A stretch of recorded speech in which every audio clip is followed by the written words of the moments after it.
Bien, bonjour à tous et bienvenue pour cette conférence consacrée au futur de l'hydrogène et la ruée vers l'éco-aviation depuis Cholet. Bonjour à tous, je suis très heureux de vous accueillir. Nous allons explorer ensemble un sujet qui nous renvoie aux pionniers de l'aviation, puisque nous allons découvrir comment Cholet, l'entreprenante, une affirmation qui se vérifie aussi à l'international, va nous permettre de nous envoler dans le ciel et découvrir cette extraordinaire filature de réseau européen qui s'est construit depuis le Choletais. Je voudrais rappeler que la ville est inscrite dans une formidable constellation de réseaux internationaux et de jumelage. Le premier jumelage avec la ville de Cholet a été organisé dans le cadre d'un partenariat allemand. Et puis, vous rappelez aussi la très grande histoire de découvreurs, de pionniers, avec un formidable carrefour de lianes et de coopération qui s'est développé même jusqu'en Extrême-Orient avec les grandes sagas industrielles du textile. Mais ces entrepreneurs ont aussi ramené avec eux des découvertes dans les énergies du futur, dans le domaine de la botanique, et c'est cette grande richesse qu'il est aujourd'hui très agréable de découvrir de nouveau. Le parc oriental de Molévrier, bien entendu, est une œuvre qui souligne le japonisme, l'orientalisme qui a aussi fasciné Cholet. Et puis de grandes découvertes dans les énergies du futur, la nutrition santé, les biotechnologies, l'économie verte.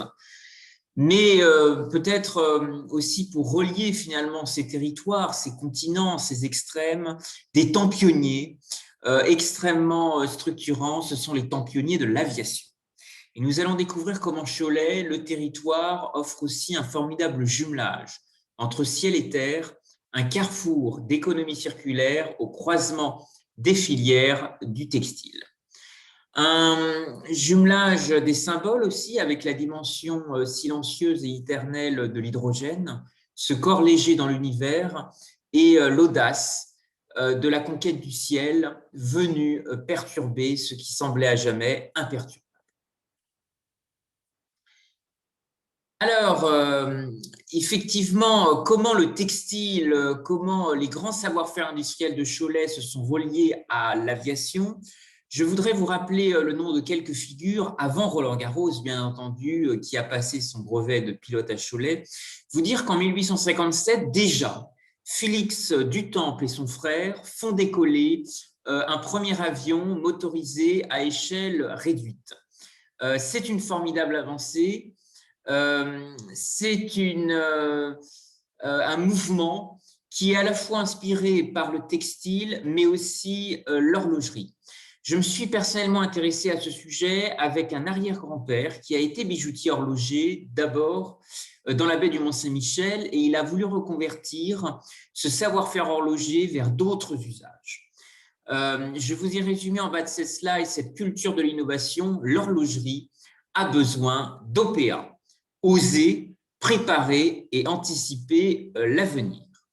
Alors, il y avait dans cette bijouterie-horlogerie, peut-être que vous l'avez vu sur l'image qui est passée juste avant, une marque de montre qui s'appelait Zénith, marque suisse, et qui va beaucoup intéresser les aviateurs, parce qu'elle est un garde-temps précieux et précis, malgré les conditions extrêmes de l'aviation. Et à ce titre, Louis Blériot sera extrêmement reconnaissant et écrira cette lettre que vous avez à l'écran qui souligne tout l'intérêt et puis le souci de l'exactitude de la marque Zénith dans une lettre qui date du 19 mars 1912. Alors, d'autres personnalités ont aussi porté des marques Zénith, de grands voyageurs. Je pense à Gandhi, qui avait cette montre de poche Zénith en argent, qui était l'une de ses rares possessions matérielles et qui signalait notamment ses heures de prière grâce à une fonction d'alarme. Et à son grand regret, elle lui aurait été volée lors d'un voyage en Inde. Mais heureusement, le voleur, rempli de culpabilité, le lui aurait rendu plusieurs mois plus tard. Et cette anecdote a été partagée par Gandhi dans son journal. Alors, l'horlogerie a effectivement stimulé l'aviation, mais ce qui va profondément marquer les aviateurs, c'est à la fois le textile, mais aussi le biomimétisme. Félix Dutemps, dont je vous ai parlé, va très vite observer que par l'étude du vol des oiseaux, seule effectivement la prise de vitesse peut permettre le décollage d'un aéroplane. Et pour cela, il faut des grandes toiles, du textile, il faut des chutes de tissu, et c'est là où Cholet va avoir un rôle extrêmement important, puisque les champions de l'aviation sont certes nés dans des hangars à bateaux, avec les premiers hydravions en bois et en tissu, mais c'est bien entendu le textile qui va lui aussi nourrir des innovations aéronautiques pour accompagner les premiers canoplaneurs, et dans la Manchester de l'Anjou, toutes les conditions étaient réunies pour construire un aéroplane. On y trouvait des toiles de tissu dont la ville s'est fait une réputation mondiale et des ateliers de mécanique spécialisés dans la construction de machines à vapeur, mais aussi des spécialités dans le secteur automobile. Témoin de cette activité logistique, Cholet a joué un rôle de trait d'union entre terre et mer. Et les Choletais ont su s'adapter à la fois vers l'Extrême-Orient.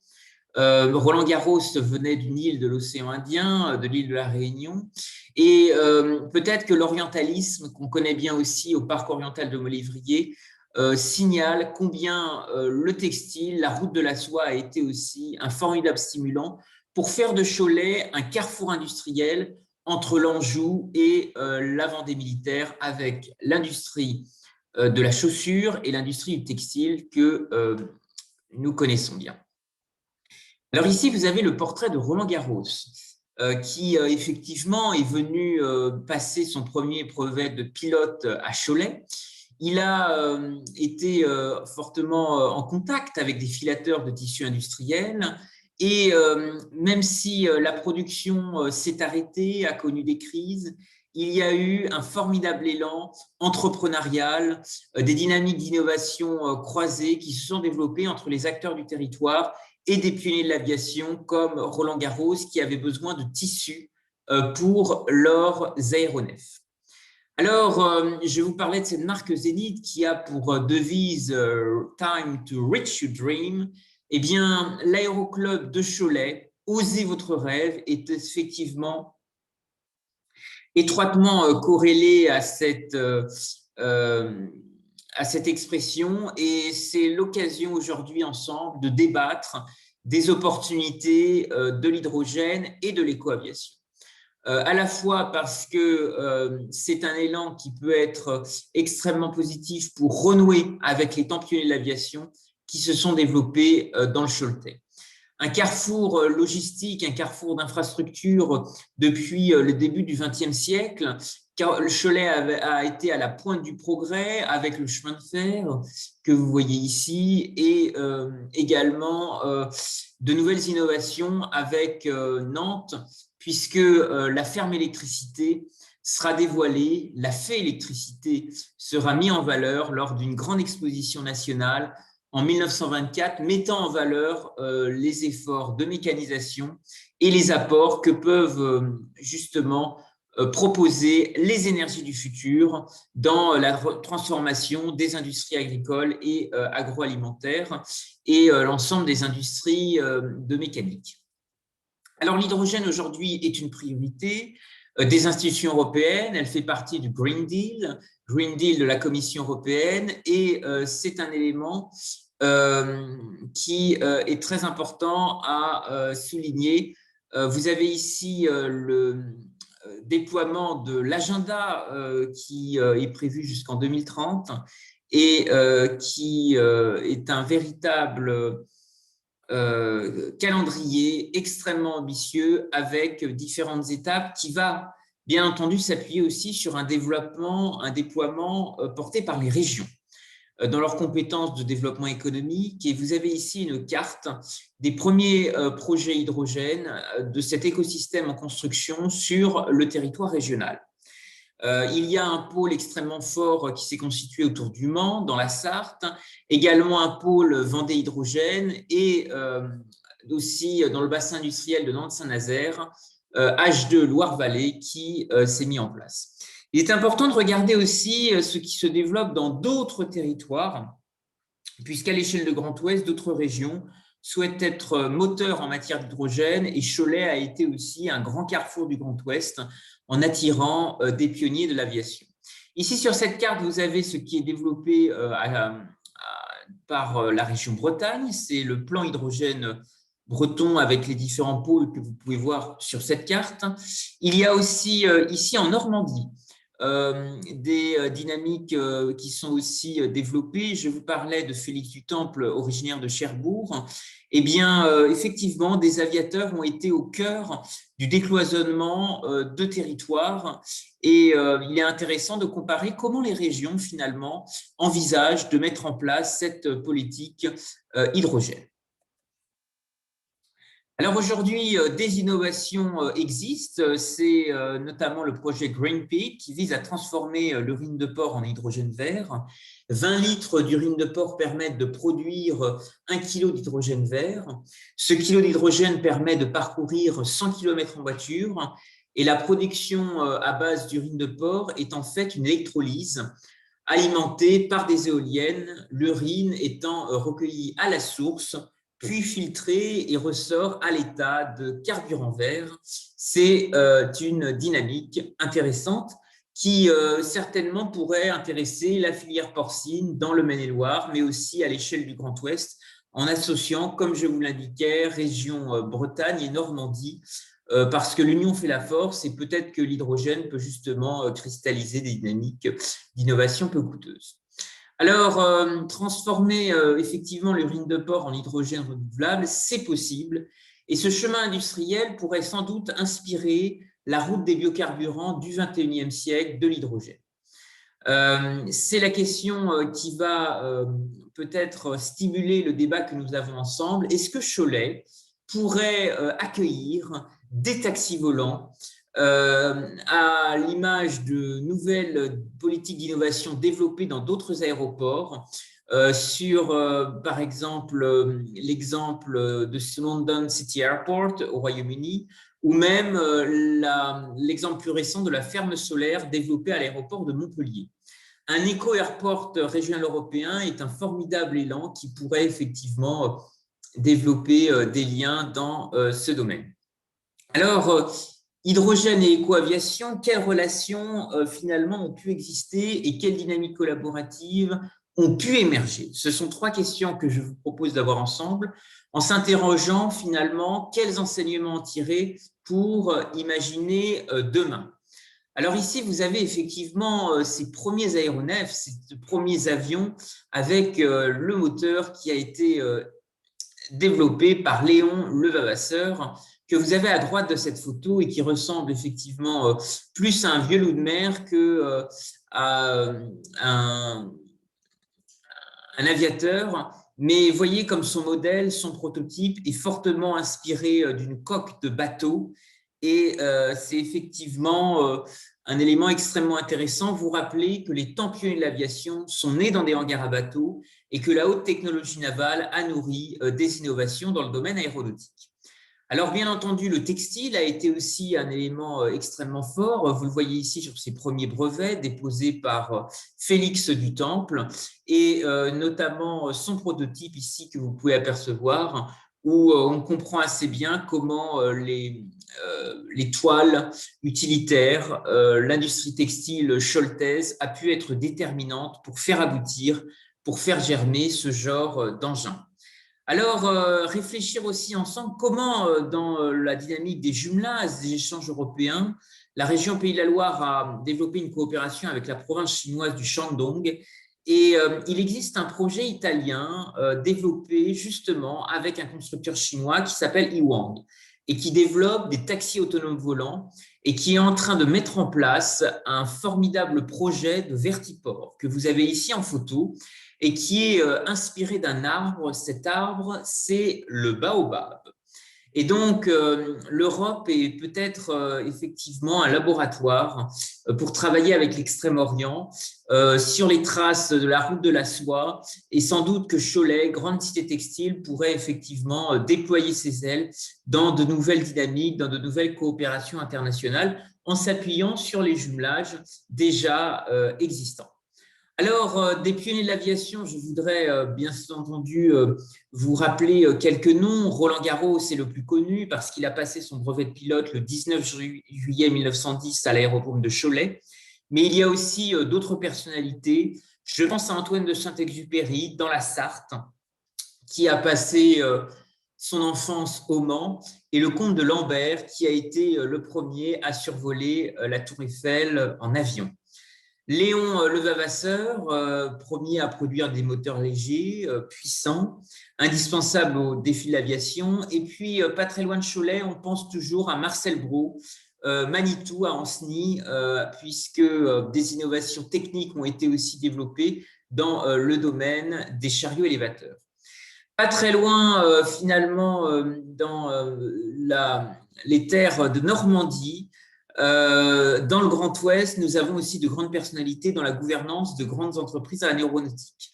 Ici, c'est Guillaume Faury, l'actuel PDG d'Airbus, né à Cherbourg, et son père était un industriel polytechnicien qui a dirigé les ateliers et chantiers du Havre. Alors, revenons quand même sur Cholet, parce qu'il y a eu des sagas industrielles remarquables qui ont été aussi mis en valeur par les archives municipales de la ville. Il y a un événement qui va passer peut-être un peu inaperçu et qui est assez exceptionnel, qui s'appelle le Noël de la fabrique de parachutes, qui est quelque chose d'assez exceptionnel.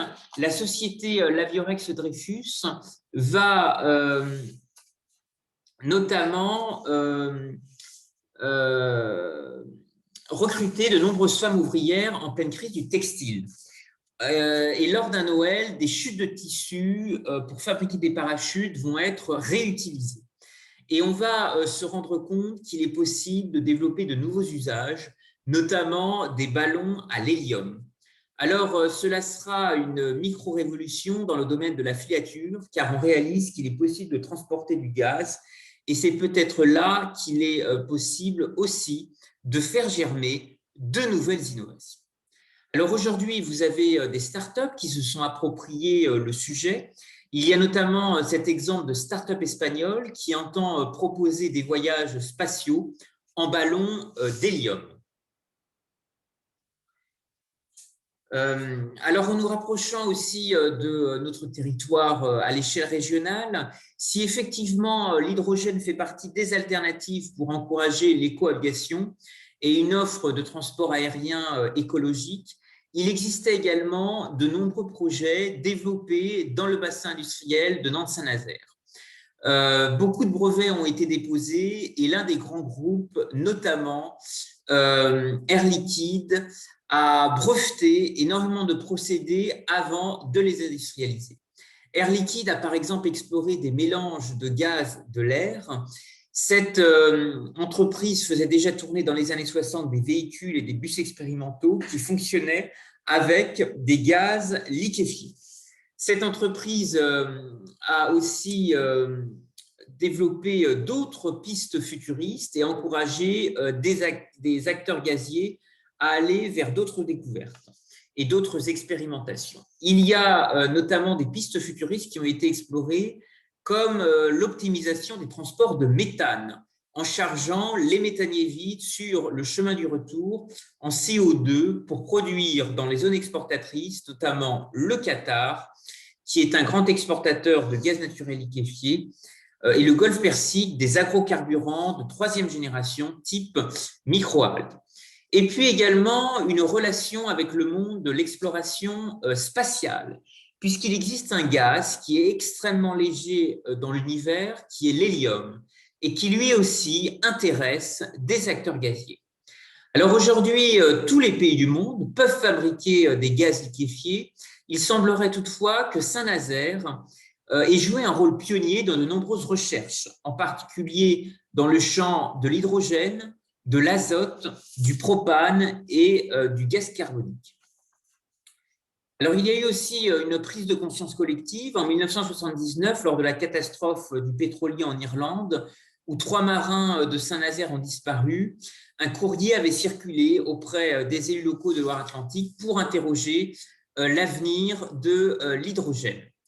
Voilà, alors tout ce voyage dans l'espace et dans le temps nous permet de nous rapprocher de la thématique, à savoir de s'interroger si l'écoaviation pourrait être un nouveau modèle de mobilité, pourrait effectivement impulser de nouvelles dynamiques. C'est le débat qui a été retenu pour cette conférence. Alors, sur la thématique des taxis volants, il y a bien sûr le projet phare d'Airbus, développé avec un designer italien et Volkswagen. Ce projet s'appelle Pop-up. C'est un prototype de capsule volante dont la structure en carbone est conçue et réalisée à Bougnay, aux portes de Nantes. Il y a une centaine de projets similaires dans le monde. Airbus, comme d'autres acteurs, ne veulent pas rater le coche. Alors, le projet d'Airbus a été le plus médiatisé en France depuis 2017, à la suite du Salon de l'automobile de 2017. Mais il y a aussi, en collaboration entre Porsche et Boeing, un partenariat pour développer des voitures volantes électriques. Et puis, la mise en relation de la NASA avec Uber pour mettre en place un système qui s'appelle Urban Air Mobility. Il y a aussi d'autres exemples. Je vous parlais de ce constructeur chinois qui s'appelle Iwang 184 et qui a développé justement des projets extrêmement intéressants avec notamment ce véliport italien développé avec une agence de design italienne et un architecte également d'Italie. D'autres exemples fleurissent aussi. Je pense à des villes dans le Golfe Persique, en particulier à Dubaï ou d'autres capitales du Golfe, où beaucoup de réflexions naissent sur les mobilités du futur. Alors, l'hydrogène apporte un élément intéressant. Le meilleur moyen finalement de sortir de cette crise, c'est d'investir et d'innover, d'inventer l'avion zéro émission d'ici 2035, et c'est le message de l'actuel ministre des Transports. Alors, des progrès sont attendus. Airbus a annoncé l'utilisation de l'hydrogène décarboné pour la propulsion de ses avions dès 2035. Et donc, est-ce qu'il est possible de concilier pragmatisme économique pour faire émerger de nouvelles activités d'éco-aviation? Plusieurs projets de recherche vont dans ce sens. Toutefois, il y a peut-être un point de vigilance qui est de réussir à décloisonner l'innovation. Qui est un élément effectivement extrêmement important. Et à ce titre, il y a un porteur de projet nord-américain qui souhaiterait renouer avec les temps pionniers de l'aviation à Cholet et qui a mis en place à la fois un concept de vélo nomade, mais aussi un vélo, une voiture volante, et ça prend le titre de projet Fly Up, et qui pourrait certainement développer dans le sillage de la créativité, de l'innovation choltaise, peut-être de nouvelles mobilités du futur, pour repositionner Cholet comme un carrefour du Grand Ouest, ouvert à la découverte de nouvelles expériences de mobilité augmentée. Cholet Mobilité Augmentée, c'est peut-être le titre qui pourrait être lancé autour de cet appel. En tous les cas, ce porteur de projet se tient à votre disposition, et l'ensemble le support de présentation et l'ensemble des planches de cette conférence seront mis, bien entendu, à la disposition de l'ensemble des participants ici à Cholet, qui participent en Anjou, mais aussi en Vendée, à cette conférence. Alors, effectivement, FlyUp est un projet récent. Il a été fondé en 2018. Il recherche actuellement des partenaires pour développer des transferts d'innovation, trouver des briques technologiques à Cholet qui pourraient se mettre en place avec Thales, trouver aussi de nouvelles configurations pour développer de nouveaux contacts. C'est en tous les cas le défi qui est lancé et qui pourrait certainement intéresser des acteurs industriels du Choletais. Il y a des industries de pointe, je pense bien entendu à Thales, mais aussi à d'autres acteurs. Alors, comment effectivement peut germer et se concrétiser sur le territoire cette approche de taxi volant? Cette expression a été choisie parce que c'est peut-être un périmètre, ce territoire qui peut ouvrir une brèche. Alors, libéraliser les taxis a été une sphère d'innovation importante dans la sphère publique. C'est une activité réglementée qui est très encadrée juridiquement. Elle procure le bénéfice d'une ADS, une autorisation de stationnement sur la voie publique, et nécessite la détention d'une carte professionnelle de conducteur de taxi pour exercer ce métier. Il y a eu en 2007 une tentative de bouleverser ce champ d'exercice de cette activité qui faisait notamment suite à des travaux de la commission Attali. Il est toujours possible aujourd'hui d'accéder à ce rapport qui s'intitulait « 300 décisions pour changer la France ». Ce rapport Attali avait jeté un pavé dans la mare dans le domaine de la réglementation des taxis en voulant faire sauter le numerus clausus et mettre beaucoup plus d'innovation en matière de mobilité. Et donc, vous pouvez l'imaginer, ce rapport a suscité beaucoup d'opposition. Beaucoup de mesures n'ont pas été jusqu'au bout, mais toujours est-il que c'est un cadre de réflexion extrêmement utile pour faire germer une approche assez innovante de taxi volant, puisque le rapport Attali a ouvert un cadre programmatique et juridique pour que les pouvoirs publics prennent en compte de nouvelles alternatives de transport à la demande. Alors, de façon aussi peut-être infructueuse, il y a eu d'autres tentatives, notamment portées par les institutions européennes. Je pense en particulier à la directive européenne, la directive Services, qui aussi envisageait, comme le rapport Attali, des propositions assez fortes pour libéraliser l'offre de transport. Toutefois, les orientations n'étaient pas assez ambitieuses et la transposition n'a pas permis d'aller jusqu'au bout. Alors aujourd'hui, il y a aussi des appels à idées qui émergent, notamment pour reconvertir d'anciennes friches, développer de nouveaux usages, réenchanter des espaces de stationnement. Et c'est peut-être cet aspect qui peut aussi permettre d'expérimenter des nouveaux lieux autour de la place Travaux. C'est un espace de coworking qui est en train d'émerger. Comment de nouvelles activités peuvent s'inscrire dans l'espace public choletais? Quelles peuvent être les formes de réappropriation de nouvelles mobilités? Et c'est peut-être aussi le sens de nouveaux modèles, de nouveaux véhicules d'investissement qui émergent. Je pense au Media for Equity, qui a été une voie alternative développée de l'autre côté de la Manche, dans les îles anglo-normandes, mais aussi au Royaume-Uni et en Irlande, pour encourager le financement des startups et des associations. Le projet consiste à offrir, le Media for Equity, consiste à offrir des espaces publicitaires en échange de participation dans des projets innovants. Et c'est une dynamique extrêmement importante qui, justement, peut-être stimuler l'innovation, encourager la mobilité urbaine et permettre à de nouveaux acteurs de développer ces solutions de mobilité, les rendre complémentaires avec l'offre de transport déjà existante sur le territoire. Alors, le débat nécessitera aussi peut-être d'ouvrir la voie à des financements innovants. Qui dit innovation demande aussi de trouver des financeurs, des investisseurs, convaincre des partenaires. Ce qui est intéressant, c'est que les premiers parcs éoliens de France sont nés dans le Choletais. Il y a eu une formidable mobilisation citoyenne et cet appel peut peut-être inspirer aujourd'hui de nouveaux investissements, de nouveaux travaux en termes de transition énergétique, de sobriété, travail réalisé aussi autour de la façon dont l'hydrogène peut cristalliser des dynamiques d'innovation peu coûteuses. C'est l'un des enjeux forts aujourd'hui qui a été beaucoup soutenu par un ancien ministre, Alain Madelin, dans un ouvrage que je vous invite à découvrir et qui apporte des éléments extrêmement intéressants. L'hydrogène aujourd'hui est extrêmement cher et c'est ça l'un des défis. Il va falloir trouver un moyen de le rendre extrêmement compétitif.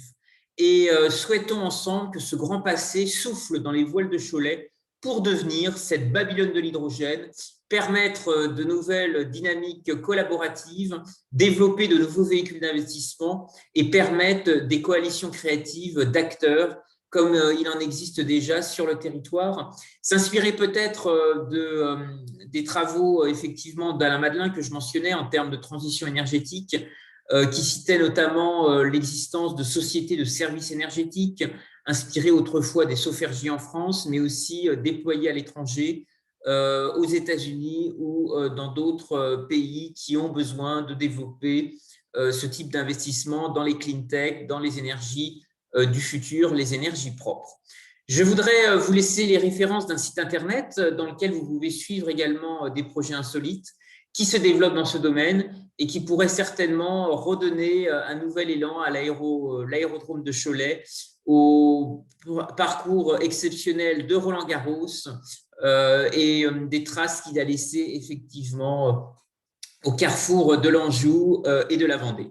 Je vous remercie à tous pour votre attention et je me propose de répondre à vos questions si vous avez des réactions et si vous souhaitez faire part de vos envies ou de vos remarques sur ce thème. Merci à tous.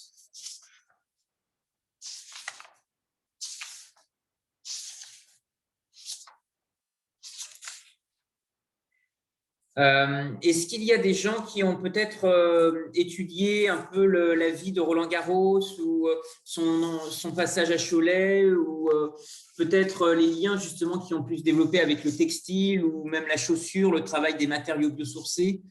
Je pense que finalement, l'éco-aviation aujourd'hui, c'est peut-être une dynamique d'innovation ou d'économie circulaire qui peut certainement trouver aussi un élan avec d'autres dynamiques du territoire qui se développent parce que le territoire choletais est entreprenant, le territoire choletais innove, le territoire choletais a aussi des industries, des filières qui pourraient croiser leur savoir-faire. Et c'est peut-être cette intelligence, vivre en intelligence collaborative, collective, qui peut justement être un élément fort. S'il n'y a pas plus de questions, je vous précise que cette conférence est enregistrée, qu'elle sera restituée en vidéo et que l'ensemble des participants qui peuvent aussi poser des questions supplémentaires dans la bulle de discussion recevront les planches de cette conférence et pourront également me faire part de leurs remarques ultérieurement s'il y a des commentaires ou des envies de développer aussi d'autres sujets prospectifs. Merci à tous et je vous souhaite une très bonne journée.